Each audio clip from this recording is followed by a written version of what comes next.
여러분은 트렌드에 민감하신 편이십니까? 자, 민감하신 분들도 또 아니신 분들도 오늘 방송 보시고 참고하시면 더 좋을 것 같습니다. 오늘은요, 이 최근 들어서 유한양행이나 HLB 등 종목들에서 공통점으로 보여지고 있는 임상시험이나 FDA 승인에 있어서 빠르게 확률을 높이고 있는 방법에 대해서 알려드릴까 합니다. 자, 바이오 담당자로서 최근 들어서 이 민감한 트렌드들을 분석해 봤을 때 제약사들의 중요한 이슈로 보여지고 있는데 이 신약과 바이오 시밀러들의 임상시험과 이 임생 진행 확률을 높이는 방법에 대해서 확인해 봤습니다. 앞으로도 제2의 유한양행이 나타날 수 있고 또 이러한 종목군들을 찾기 위해서 굉장히 필요한 정보일 수 있다라고 생각이 되고 있는데요. 자, 구체적으로 이러한 정보들 다시 한번 체크해 가시면서 투자에 도움이 되셨으면 좋겠습니다. 오늘 영상 시작해 보도록 하겠습니다. 자, 오늘 말씀드릴 내용을 두 가지로 집약적으로 한번 말씀드릴까 하는데요. 자, 신약 개발하는 부분에서는 임상병용요법, 다른 기업들과 병용요법으로서 임상시험과 임상 결과에 대한 도출을 굉장히 빠르게 이뤄내는 이러한 개발을 하고 있는 기업들, 빅파마와의 공동 개발과 협약을 통해서 이 효능의 부분에서 시너지의 효과를 내면서 FDA 승인이나 다른 국가로서의 승인에 대한 확률을 높여가고 있는 기업들의 주목을 하시면서 이러한 흐름들, 이러한 기업들에 더욱더 주목하시고 체크하셔야 된다라는 부분과 자, 바이오 시밀러 이러한 기업들은 신약 개발 대비해서 기간과 비용 면에서 효율적인 흐름을 가져가면서 가능성 또한 굉장히 높은 편으로의 이 장단점을 가져가고 있다라는 부분을 어느 정도 확인해 주시되 전반적으로 바이오 시밀러는 이러한 부분에서 굉장히 빠르게 임상 효과와 그리고 이 승인 부분에서 빠른 결과를 나타낼 수 있지만 신약 개발하는 기업들과는 좀 다르게 이 이슈성과 재료 면에서의 좀 상승의 모멘텀은 다소 약할 수 있다라는 점을 확인해 주시면 좋을 것 같습니다. 그럼 본격적으로 영상 시작해 보도록 하겠습니다. 자, 국내에서요, 이 주식 고수들은요, 이러한 종목군들을 매수한다고 합니다. 자, 1위부터 10위권 안에, 종목군들 안에 이 바이오 종목군들이 자리를 잡고 있다라고 생각이 되고 있는데, 그 안에서 이 2위와 3위를 차지하고 있는 기업입니다. 자, 유한양행과 HLB 같은 경우에는 이 국내 최초 FDA 승인 제팟을 터뜨린 기업 유한양행, 그리고 똑같이 가남으로서의 가남 신약으로 이 FDA 승인을 다시 한번 재도전하고 있는 HLB가 이러한 흐름을 크게 가져가고 있다라고 보여지고 있습니다. 이 시점 안에서 유한양행은요, 6월부터 계속 렉나자가 FDA 문턱을 넘냐 안 넘냐 이러한 흐름들로 계속 이슈가 된 바 있는데요. 자, 렉나자 같은 경우에는요, 이 FDA 승인을 먼저 받았었던 이력이 있는 얀센, 이 기업과 병용요법으로 인해서 FDA의 이 승인 확률을 높였던 기업으로도 기억이 되고 있습니다. 렉나자 같은 경우에는 국내에서 이미 상업화하고 있었고, 이 부분에서 이 얀센과 손을 잡으면서 이 기술 이전에 대한 규모로서의 계약 조건을 걸고 허가도 다시 한번 추진할 수 있는 국가들을 넓혀갔던 것으로 보여지고 있는데, 이 얀센과 손을 잡음으로 인해서 미국에서 FDA 허가에 대한 이 승인, 이 확률이 높아진 것으로 보여지고 있습니다. 자, 이 신약 같은 경우에는요, 전반적으로 이 흐름을 봤을 때 비용과 그리고 시간 면에서의 흐름을 굉장히 크게 잡아먹고 있는 분야라고도 생각이 되고 있습니다. 그렇기 때문에 많은 기업들이 이 신약 외에 바이오 시밀러 쪽으로의 흐름을 더 가져간 경우가 많았다라고 생각이 되고 있는데요. FDA 승인까지 전반적으로 임상시험을 쭉 통해서 이 10년 정도의 흐름을 가져갔지만 그 안에서도 다른 국가로서의 승인을 받기는 더욱더 어려웠던 것으로 보여지고 있는데 이 FDA 승인을 받았던 렉나자 같은 경우에는 얀센과의 병용요법 그리고 다른 빅파마들과의 MOU를 통해서 최근 들어서 이러한 승인에 대한 확률을 높여가고 있는 것으로 생각이 되고 있습니다. 자, 신약 같은 경우에는요, 이 시간도 많이 들고 비용도 많이 들지만 전체적으로 주가의 흐름, 상승세를 가져가는 이러한 이슈나 재료로서의 역할을 톡톡히 하고 있다라고 보여지고 있는데요. 유한양행의 렉나자 같은 경우도 이랬었고 또 HLB 같은 경우에도 항서제약과의 가남신약 FDA 허가 이러한 움직임으로 크게 상승의 흐름을 보여준 바 있지만 이 안에서 다시 한번 보류로서의 급락을 보여줬었고 그 이후 다시 한번 허가를 재신청한다라는 흐름, 이 이슈로서 다시 한번 상승세를 이끌어낸 바 있습니다. HLB도 이 항서제약과의 이 병용요법을 통해서 이 FDA 승인 그리고 허가에 대한 이력과 확률을 높이고 있는 기업이기 때문에 이러한 모멘텀들이 작용했다라고 보여지고 있는데요.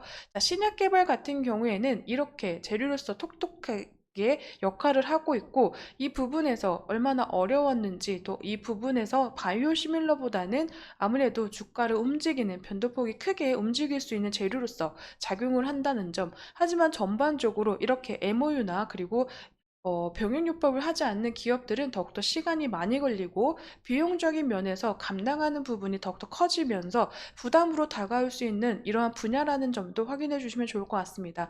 하지만 최근 들어서의 임상과 FDA 승인 해소의 트렌드로 봤을 때는 이 글로벌적인 빅파머의 업무 협약 그리고 병행요법으로 인한 효능을 높임으로써의 승인을 빠르게 확률로서 높여가고 있는 이런 기업들이 어느 정도 또 주목을 해볼 만하다라고 생각이 되고 있고, 이런 기업들로 다시 한번 찾아보면서 정보들을 좀 채워가시는 건 어떨까 싶습니다.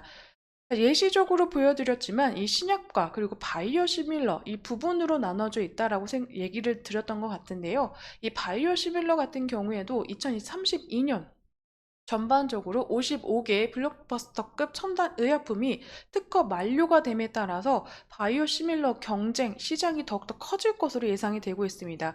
바이오시밀러 같은 경우에는요, 특허가 만료된 이 생물 의약품들을 복제한 의약품들을 말하며 동일한 성분만 있으면 되는 게 아니라 동일한 이 성능을 입증해야 되기 때문에 임상시험을 똑같이 거칩니다. 하지만 전체적으로 특허를 받았던 이러한 신약들의 움직임이 있었기 때문에 FDA 승인에 있어서는 신약보다는 굉장히 빠른 흐름을 나타내는 이러한 이제 특징을 가지고 있습니다.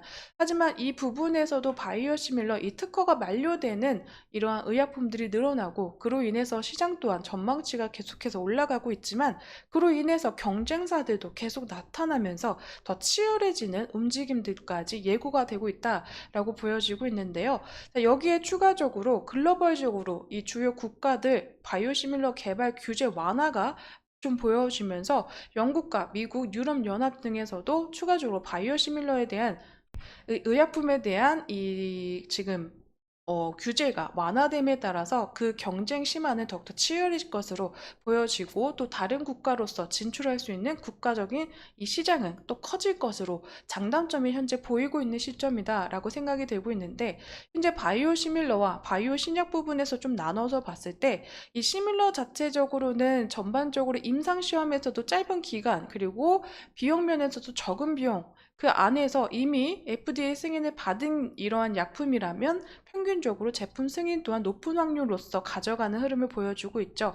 하지만 이 바이오 신약 같은 경우에는요, 임상 1, 2상 전체적으로도 크게 소요 기간이 굉장히 길다. 그리고 소모 비용도 굉장히 크다라는 점. 그리고 성공률 또한 자체적으로 이제 했을 때는 평균적으로 굉장히 낮은 확률을 가지고 있다라는 점. 하지만 그 안에서 최근 들어서는 이 병행요법과 그리고 빅파마들과의 MOU를 통해서 이 확률을 높이고 있고, 그 부분에서는 투자의 가치성이 더욱더 올라가고 있다라는 점은 최근 트렌드로서 바뀌어가고 있는 흐름이 아닌가라고 생각이 되고 있습니다. 자, 이렇기 때문에 바이오 시밀러 경쟁사들이 치열해지고는 있지만 시장 자체가 커지고 있고, 그로 인해서 어느 정도 이 매출처가 좀 확보된다라는 점은 이슈가 있습니다. 하지만 전반적으로 신약 개발이라는 이러한 기업들과 이슈들에 비해서는 상승 모멘텀, 이 재료로서의 움직임이 다소 다른 신약 개발에 대한 이 흐름들보다는 다소 약하다는 점은 좀 가지고 있기 때문에 이러한 부분 계속 나눠주면서 생각해 보시면 어떨까 싶습니다. 자, 이 셀트리온 같은 경우에도요, 이 바이오 시밀러로서의 큰 이슈를 가지고 있는 기업이기도 하죠. 이 바이오 시밀러로서 적응증을 늘려가면서 임상 상상까지는 굉장히 빠르게 진행하면서 굉장히 많은 파이프라인을 가지고 있는 것으로 보여지고 있는데요. 이 신약 같은 경우에는 이 파이프라인도 한 개로 독보적을 가지고 있지만 임상 1상에서 현재 진행이 더디게 이루어져 나간다는 점을 좀 파악해 주시면 좋을 것 같습니다. 이러한 장단점을 가지고 있다 라고 보시면 좋을 것 같고, 현재 바이오 시밀러와 오리지널 의약품, 이 신약 같은 경우에도 이 특허로 인해서 일정 기간 독점 판매가 가능하다. 그로 인해서 신약 개발이라는 자체가 더욱더 큰 이슈를 끌 수는 있지만 특허가 만료되면 바이오시밀러와 진입이 동시에 되면서 그 약에 대한 이 모멘텀들은 다소 사그라질 수 있다라는 점. 하지만 이 FDA 승인과 그리고 전반적으로 병행요법으로 인해서 요즘 효능을 넓혀가면서 신약 개발에 있어서 빠르게 진행하는 기업들이 많아졌다라는 점도 어느 정도 확인해 주시면 좋을 것 같고요.